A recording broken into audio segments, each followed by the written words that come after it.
At 8:17 a.m. in Washington, phones inside the office of the United States Trade Representative buzzed almost simultaneously. Within seconds, one advisor glanced at a commodities terminal, froze briefly, then rose silently without a word. Across the room, a senior official gently placed a printed intelligence brief onto the conference table, eyes fixed on the muted television against the wall. A banner ran along the bottom of the screen, concise and clinical. But inside commodity markets, mining conglomerates, sovereign wealth funds, and defense agencies, that single line struck like a financial missile.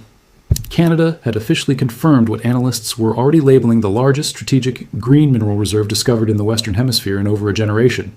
Within minutes, trading floors began to recalibrate expectations. Surprisingly, the initial reaction remained almost composed. Copper futures jumped 3.4% before European lunch trading, while lithium contracts surged across Singapore. In Australia, a major mining company paused all internal meetings to coordinate urgent calls with Toronto. In Frankfurt, an executive from a battery manufacturer reportedly described the announcement as a geopolitical earthquake, hidden within a mining report. The real shock, however, was not merely the sheer size of the reserve. Its location was what truly mattered. Northern Ontario, situated in a corridor already linked to rail networks, hydroelectric power infrastructure, Arctic shipping routes, and critical American industrial supply chains. In that instant, Washington officials grasped the scale of the problem. This was no ordinary discovery. It was leverage, a force capable of reshaping negotiations faster than politics ever could. Inside Ottawa, the tone was markedly different. There were no public celebrations, no triumphant statements, no emotional speeches. At 9:42 a.m., the Canadian Prime Minister entered a secure briefing room carrying a slim black folder without any markings. Witnesses later described the session as unusually subdued. One advisor presented projected reserve estimates, another walked through anticipated reactions from the Chinese market, while a third outlined possible retaliatory trade measures from Washington if export restrictions were enacted.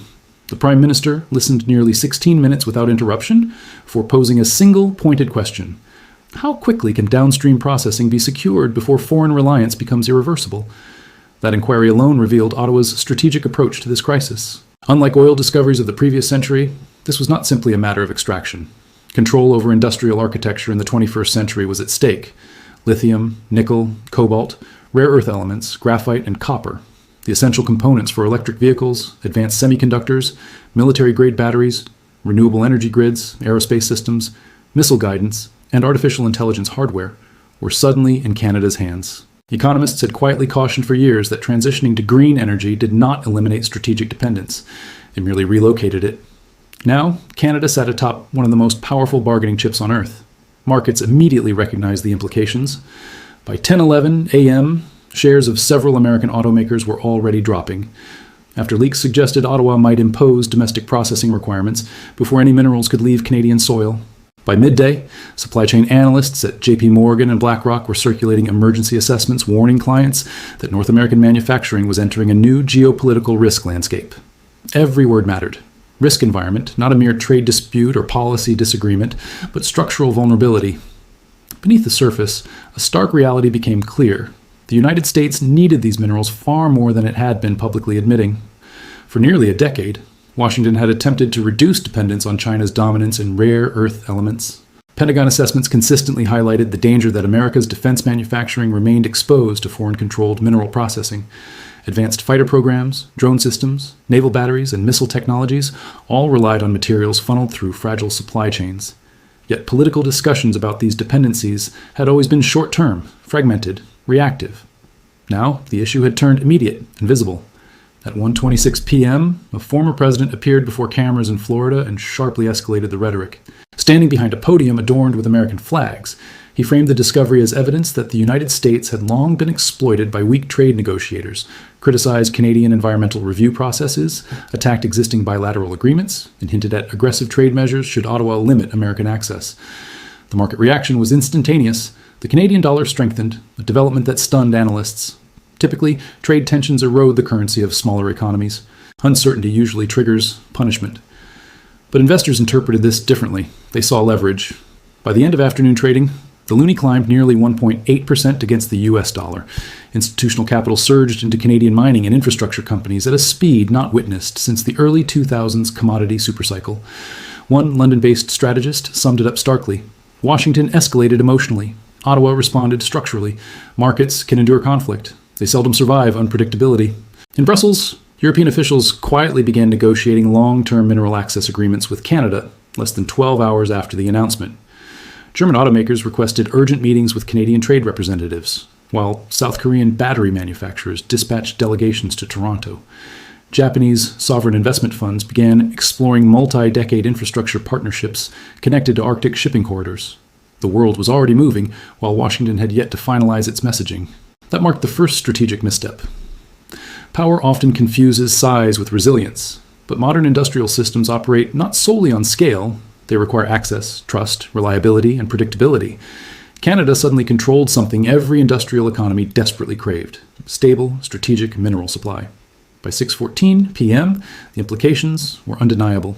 Inside a high-security energy coordination meeting in Washington, a Pentagon logistics advisor reportedly presented a classified assessment suggesting that timelines for American domestic mineral independence could now stretch an additional 7 to 11 years if Canadian access deteriorated under retaliatory trade measures. The room reportedly fell completely silent. 7 to 11 years. In geopolitical terms, that represented an eternity, particularly during a technological arms race, with China actively expanding its mineral influence across Africa, Latin America, and Southeast Asia. In Europe, struggling to disentangle critical manufacturing from unstable external dependencies. The scale of the issue went far beyond any single deal. The real challenge lay in what the discovery had revealed. North America's industrial future was no longer under the clear control of Washington alone. That realization carried profound psychological weight across the American political system. For decades, the United States had operated as the undisputed economic center of the continent. Canada supplied essential resources. America orchestrated scale. That hierarchy dictated negotiations, defense planning, energy agreements, and trade architecture. But shifts in critical mineral control gradually changed the balance, initially subtle, then dramatically sudden. Within 48 hours, Canadian officials quietly proposed the concept of a North American Strategic Processing Alliance, potentially requiring foreign manufacturers to construct refining and battery facilities inside Canada before being granted preferential mineral access contracts. On paper, the initiative appeared collaborative.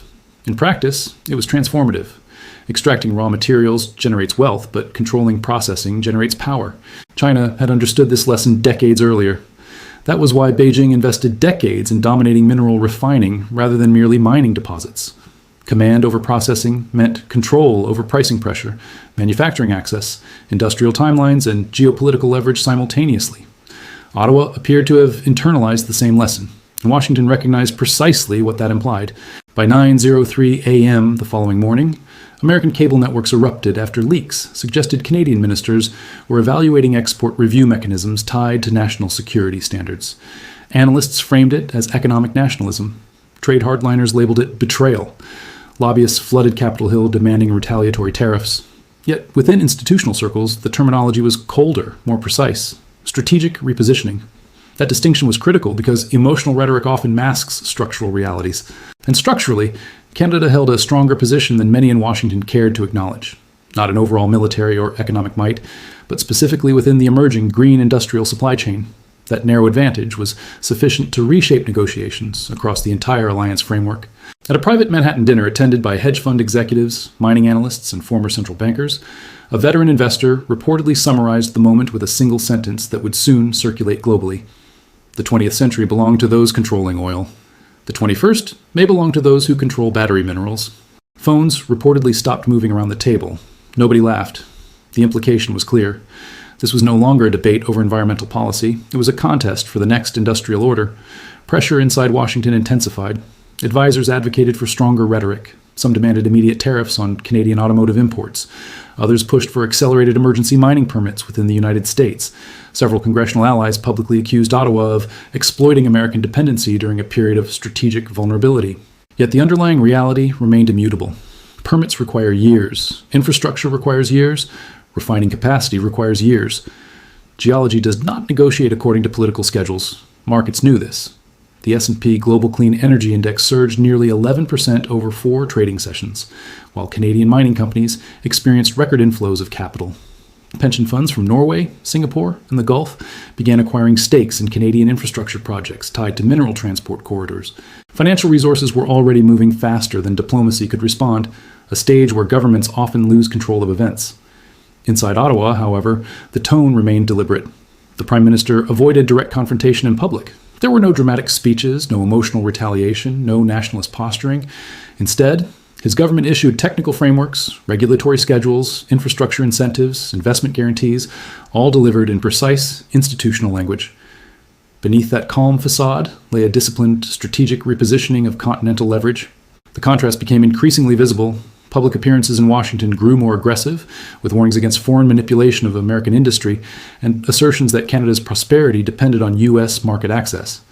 Meanwhile, Ottawa responded through policy architecture, not rhetoric. One side escalated emotionally, the other escalated systemically. Markets noticed, allies noticed. In Berlin, French and German officials accelerated negotiations for direct Canadian mineral partnerships outside of broader U.S.-led frameworks. In Seoul, electronics manufacturers initiated contingency planning for future supply agreements routed through Canadian processing hubs rather than American intermediaries. Even within NATO, defense procurement officials quietly began reassessing assumptions about strategic resources. That marked the moment the crisis evolved from mere trade friction into a full geopolitical recalibration. Once allies start diversifying around you instead of through you, perceptions of power begin to shift beneath the surface. In global systems, perception carries enormous weight. Confidence itself is infrastructure.